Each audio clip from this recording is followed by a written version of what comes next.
discuss the survival priorities, starting off with the first one, as far as I'm concerned, safety and security.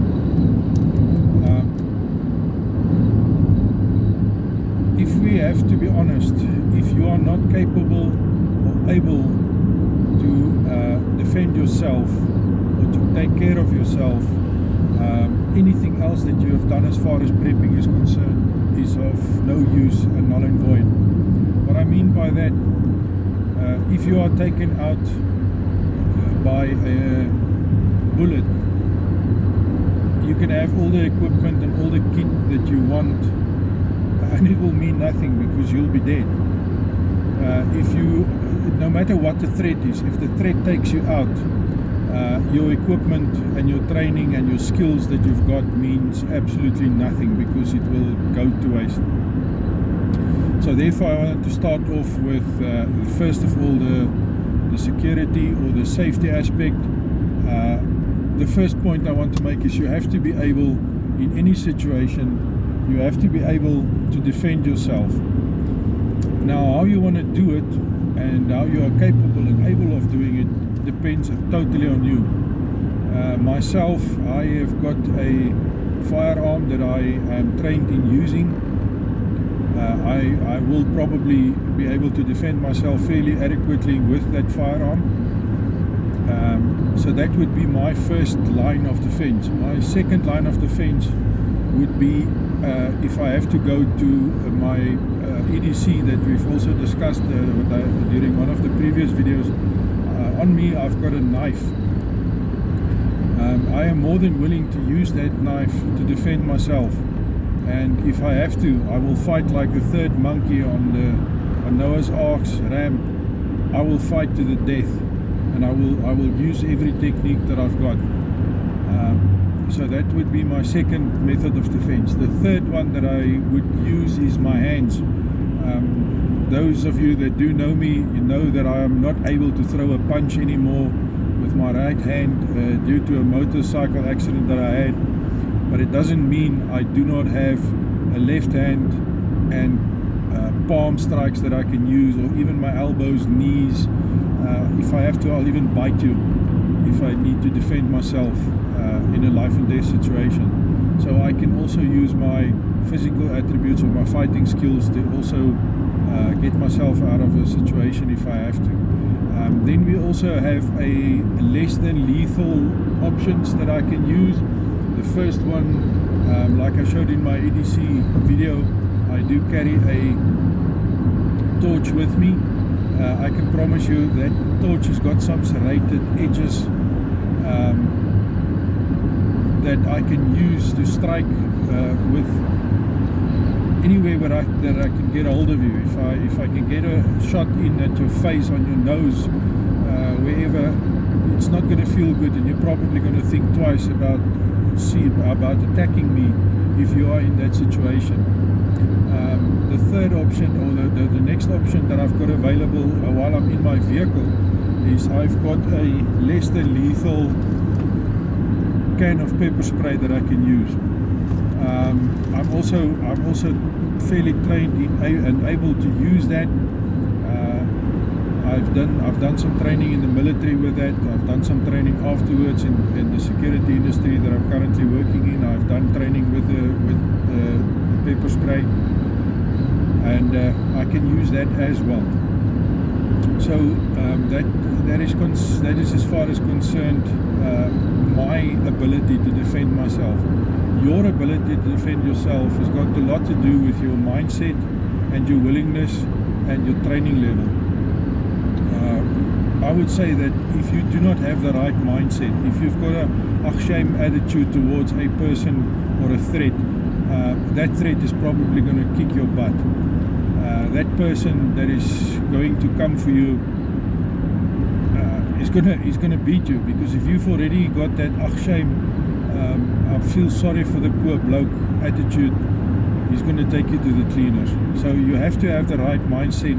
First of all, like I said, my mindset is that if I'm the third monkey on that ram, I'm going to fight to be the second monkey on that ram. Take the interchange on the left. Sorry about that. So that is, as far as that is concerned, is I will definitely, without a doubt, fight my heart out and give it my best. I'm not going to feel sorry for you if you attack me. If I need to take a brick to your head or a lead pipe to your head, I will do that. I won't enjoy it, but I won't have regrets doing it. So that is as far as the mindset of a warrior, if you want to put it like that, is supposed to be.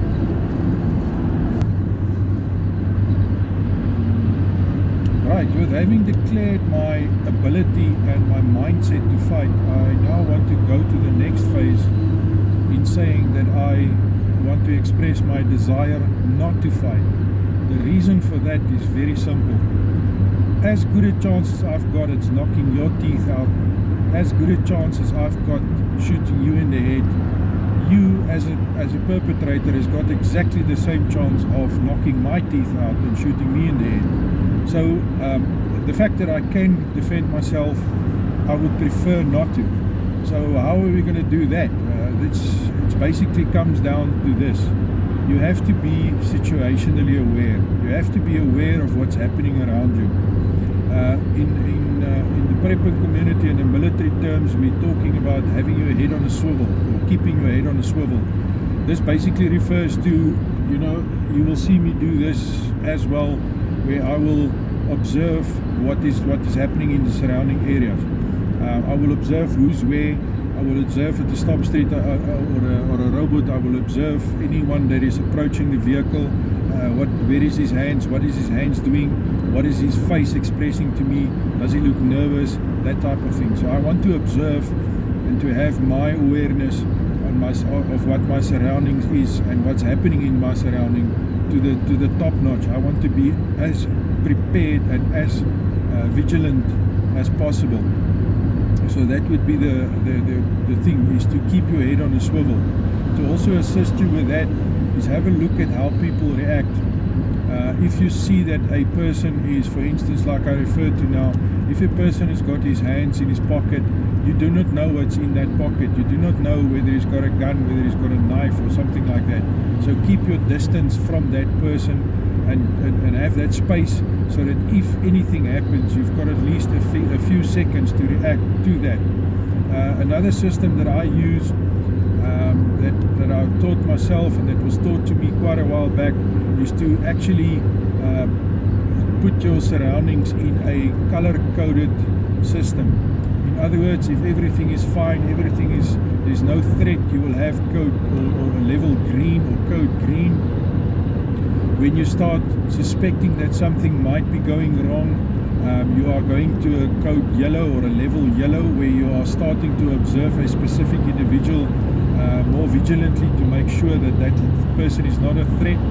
Then as soon as you've identified a potential threat, you go to level yellow, orange or code orange, meaning that you are in a more heightened state. And then once you've identified that that potential threat is now a threat, you go to level red, meaning that you are willing and able to react at any time with as much force as necessary to actually defend yourself. There's just a truck passing me on the left here, but we'll get to that.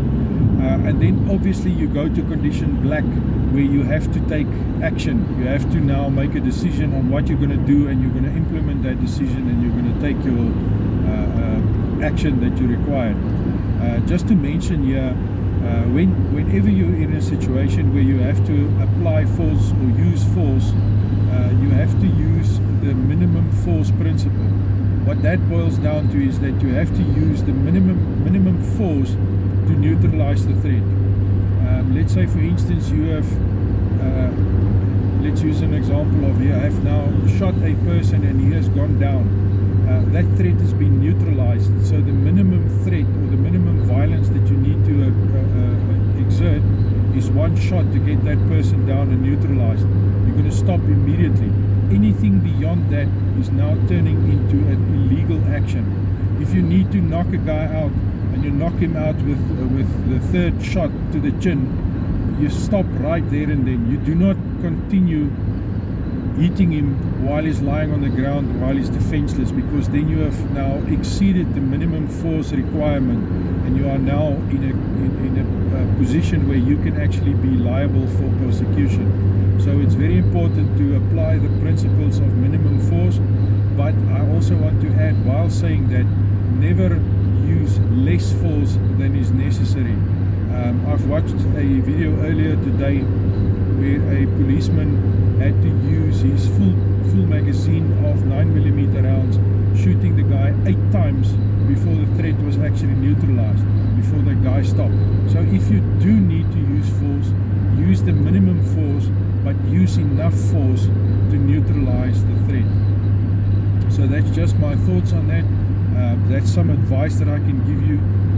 Don't use excessive force, but don't stop before the threat is neutralized. Do everything in your ability to neutralize that threat. So yeah, we've come to the end of my discussion on how I see defending yourself and the theory around defending yourself, and some principles that I use in my personal life to make sure that I am aware of what's going on around me, and how I actually amp myself up to be able to defend myself. What I would also suggest is use the what if principle as well. If you are in your vehicle and you see a person approaching you, use the what if. What if this guy pulls out a gun? What am I going to do? What if this person tries to break my window and steal my belongings on my seat? What am I going to do? That scenario. Use the what if to train yourself and to train your mind and to get yourself ready. If you've already done the training in your head or the visualization in your head, you've got a much better chance of making a quicker and a correct reaction while you are not under stress. So the minute you become or that you are under stress, you will then have that muscle memory or the neural path memory that is there that you can revert back to. So make use of the what if. So what if this video is finished? If this video is finished, I am going to say to you, thank you for spending your time with me. Thank you to listening to me, and to hopefully you did learn something, or at least got something out of it that you can think about. Chew on that, and I'm looking forward to seeing you in the next video. And until then, keep on prepping.